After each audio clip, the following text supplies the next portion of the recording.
proyecto humano o el proyecto Humanidad es un proyecto hermosísimo cuyo principal propósito es el que la divinidad pueda expresarse en la materia, pueda expresar su quehacer, su autodescubrirse, su autoconocerse a través de la experimentación en distintos planos o niveles de conciencia.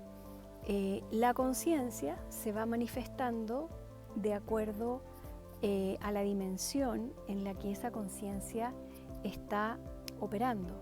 Y la experiencia 3D es la forma más densa en que la conciencia divina o la manifestación divina per se puede expresarse en la materia.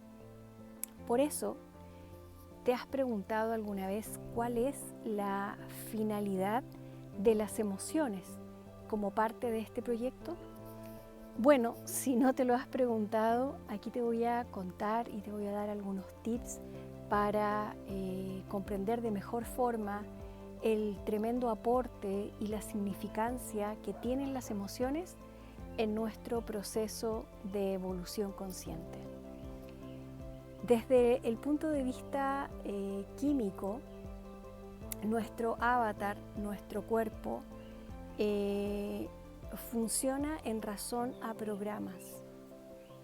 Programas que no solamente modulan y van regulando nuestro desarrollo biológico, sino que también programas a través de la mente, programas a través de las emociones, programas también de formas de conectar con nuestra conciencia y esencia divina.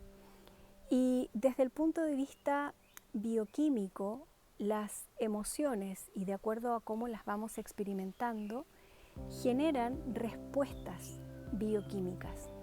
Y a medida que vamos sosteniendo unas u otras respuestas, vamos generando cierto tipo de condicionamientos, y eso significa que vamos también encontrando ciertos patrones que se van manifestando a través del tiempo.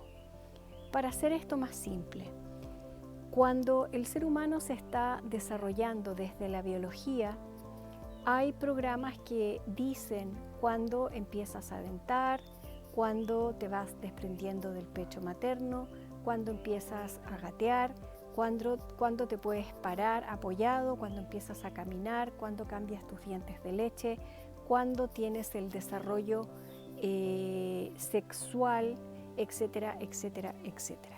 Todo está de alguna forma marcado por programas que tienen como punto de operaciones central el cerebro y las glándulas, siendo la hipófisis la glándula maestra, por decirlo de alguna manera, y a través del resto de las glándulas se van generando respuestas bioquímicas para ir dando las señales y que el cuerpo vaya respondiendo.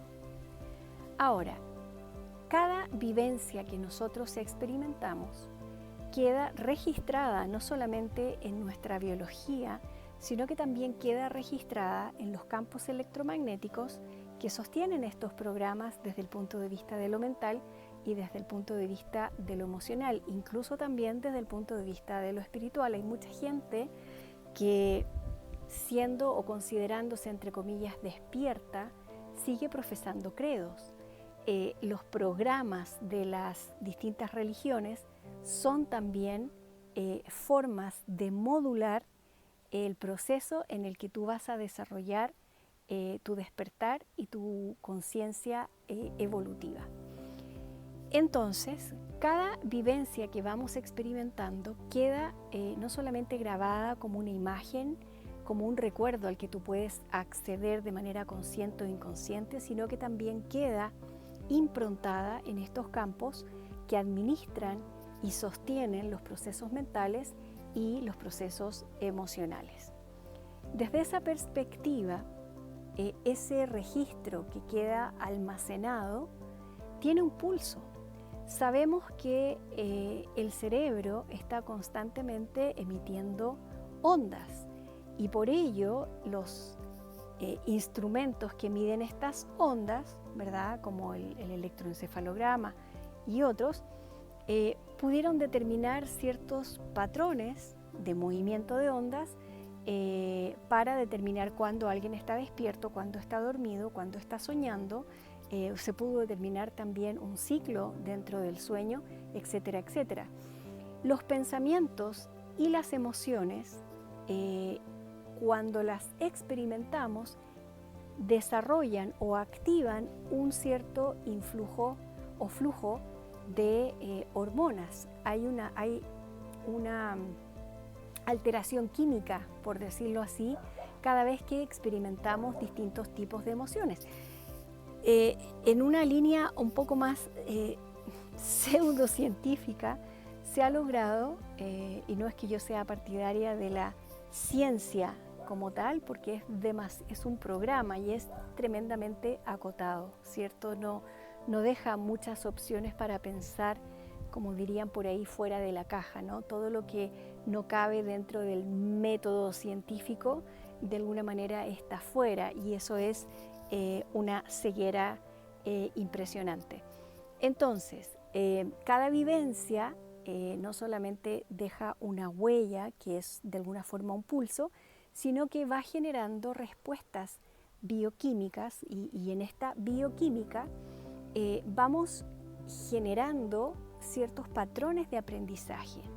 Entonces, por ejemplo, cuando estoy mucho tiempo en una bioquímica donde me siento insuficiente, incapaz, o siento por la familia en la que escogí nacer que mi familia no me respeta, no me ama, que en realidad me agrede o que en realidad vivo de alguna forma cierto tipo de abandonos, ese pulso de las distintas emociones que esas vivencias me van generando, al ser de manera relativamente constante, mi cuerpo, mis células empiezan a conocer mucho más esa forma de respuesta que otras.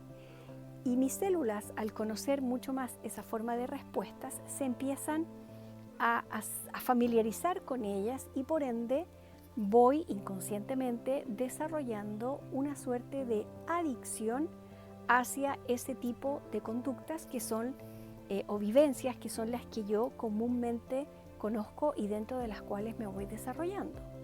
Entonces, cada uno de nosotros es un verdadero experto en distintos ámbitos. Uno tiende a pensar en niveles de experticia en razón a alguien que ha estudiado mucho un tema o que un deportista que se entrena constantemente en un determinado deporte va generando ese grado de perfección. Pero llevémoslo a cada uno de nosotros y cada uno de nosotros es experto en, por ejemplo, tener baja autoestima, no saber poner límites, trabajólico en distintos sentidos, o soy una persona incapaz de comprometerme con otra y por ende soy experto en el no compromiso. Es decir, cada conducta que de alguna u otra forma vamos repitiendo de manera constante va generando a través del tiempo una habituación de alguna forma de nuestras células a esa bioquímica en la que vamos sosteniendo nuestra vida en lo cotidiano.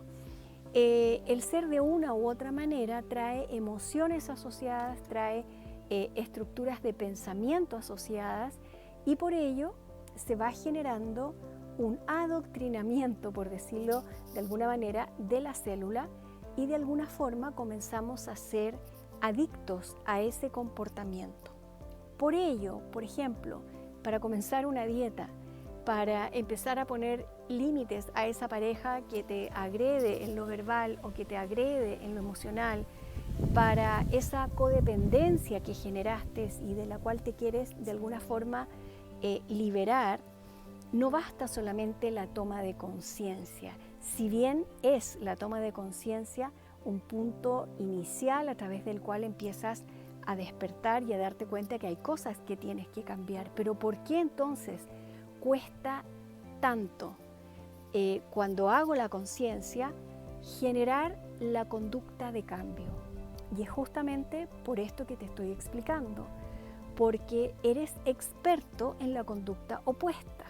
Y no solamente, es decir, tu grado de expertise se puede medir de acuerdo al grado de adicción que tienes a esa conducta que, por mucha conciencia que tengas que no te hace bien, la voluntad te va a tomar tiempo desarrollarla para poder ejecutar finalmente la conducta que tú buscas. Entonces, no es porque seamos inconscientes, sino más bien porque somos adictos a ese comportamiento que además está cumpliendo un propósito. Porque, de alguna forma, si yo escogí nacer en una familia donde voy a vivir algún tipo de carencias afectivas o voy a vivir algún tipo de abuso, es porque ese entorno, ese núcleo va a ser la primera opción de entrenamiento que voy a tener una vez en carne en este proceso de evolución consciente que me permite crecer dentro del proyecto humano o del proyecto humanidad. Por eso no basta la toma de conciencia para sanar o para transformar conductas. Necesitamos crear adicciones equivalentes, pero que desde el punto de vista, no del programa, desde el programa vamos a funcionar idénticamente en una adicción o en otra, sino que desde el punto de vista de cómo ese programa permite la evolución de tu esencia, la evolución de tu conciencia. Entonces, cuando quieras cambiar una conducta, cuando quieras empezar a poner límites, cuando quieras realmente no tener esa ansiedad y dejar de comer, por ejemplo, necesitamos el desarrollo de una bioquímica en forma paralela, de tal manera que el cambio de conducta sea natural y prácticamente espontáneo. Y para eso podemos trabajar con nuestras emociones, para eso podemos trabajar con nuestros pensamientos. Y en distintos videos te voy a ir explicando el cómo.